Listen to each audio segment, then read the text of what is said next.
Hey, just here to explain this Arizer Solo tube refiller.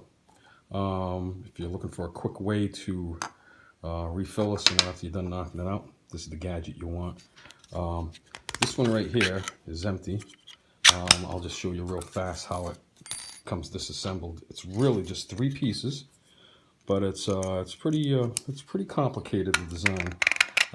When you loosen up that screw, it just releases itself. There's a 3D printed cam that's on this this shaft. You probably can't. There it is there on the right. You probably can't really see it much, but that cam is what rides in on the set screw here, just allowing it to go certain turns and pushing in and out. The only other thing inside here is a spring. That's it. But this is a pretty complicated little box too. It tapers down and allows your herb to fall through a little window here, which lines up, when turned in the right direction, it lines up with that little square window there. So when it's, it allows your weed to fall down inside here, and that's what.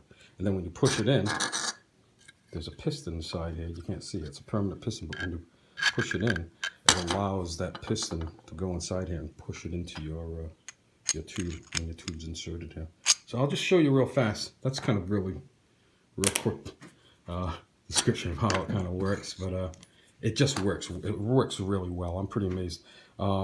This one here is full, almost right to the top.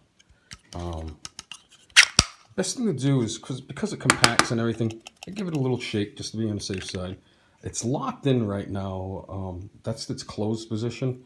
All you got to do is just turn it a little toward you and it pops open. It's still not letting anything fall out because you haven't turned this yet, allowing the windows to align. But this is when you could put your tube in, and it bottoms out. You just leave it there, and I hold the whole thing like this. And then all you got to do is turn it towards you. Now the windows are aligned, and it's allowing the herb to fall down inside. And I tend to just give it a little tap. The window's still open. Then you close the window again. Now it's not letting anything back inside. But when you give it a push, that's what really compacts it, and you give it one more little turn that locks in. That's what packs it in there, and it packs in pretty good too. Very consistent, real quick. Once you kind of learn the open, close, and push stuff, it just takes you a few times to figure it out, but it's pretty straightforward. I hope that makes sense, and we're going to put a couple of these up on eBay. We'll see if you guys enjoy them. But it is a real quick solo tube autofiller. I probably get about 20 or so refills out of a filled box there. All right, hope you guys like it.